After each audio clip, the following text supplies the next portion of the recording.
So folks, this is a version of a Blueridge guitar that I don't think I've had. So it gets its own video. I often get repeats and try not to make a second video so I don't repeat material on this channel. This is a I think it's a BR140. So we've had the BR140, which is a very, very fantastic guitar. I have one over here that I use quite a lot.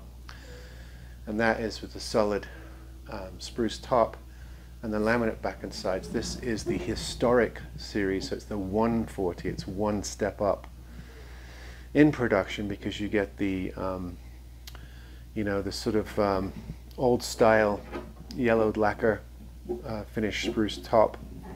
I think it's a shellac maybe, and then the solid mahogany back and sides. So it's an all solid guitar, and then it has this sort of really interesting animal print style pick guard that all of this series, I think they all have, the 100 series of the BR guitars, the historic series.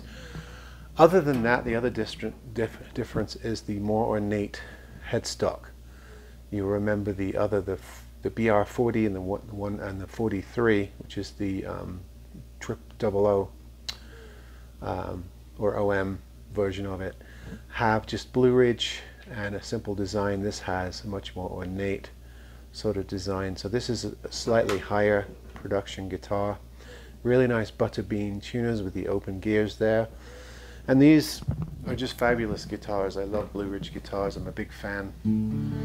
I have two of them that I keep in my playing arsenal and recording arsenal because I think, you know, right at around what these sell at, and the BR40s I think start around 400 or 500, and these are more like 700, 800 here.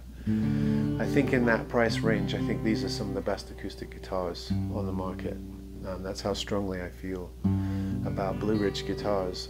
They kind of have made a name for themselves as sort of twangy bluegrass guitars, and maybe this sort of design appeals to that aesthetic.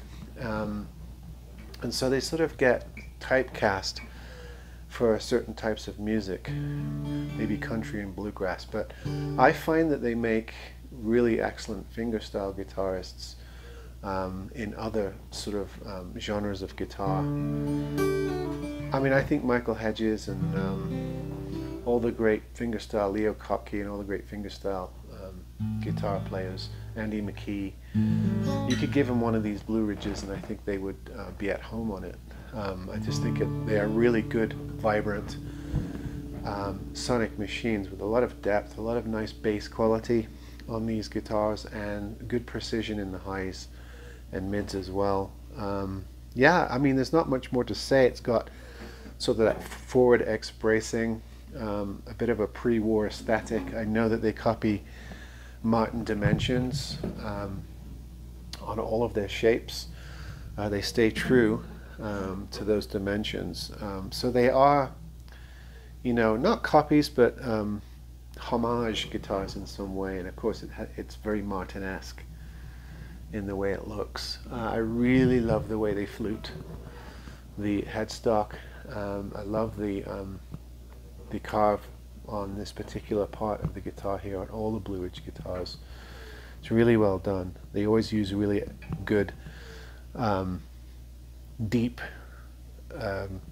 rosewood for the fretboards and the bridges as well, and they're just really excellent guitars. So I think I've had a few different models now, but I don't think I've actually had a BR140. I think I may have had one of the historic series in a concert or an auditorium shape, but not in the dreadnought like this, so it's getting its own video. And the great thing about these guitars too, particularly the higher end ones, they come with these excellent leather gig bags, really plush, with a neck brace in them. Right here you can brace the neck so that it doesn't move around. Backpack straps, you get that with each of them. So it's just an excellent guitar. I always love playing these. I love setting them up. And then they stay with me a few days, and before I part myself from them, screaming and hollering because it's hard to break with these. These are all really nice guitars. But anyway, I thought I'd show you this one. This is not a Breedlove. I make that mistake a lot. It's a Blueridge BR140 Dreadnought Historic Series all solid wood guitar. Good stuff. See you on the next one.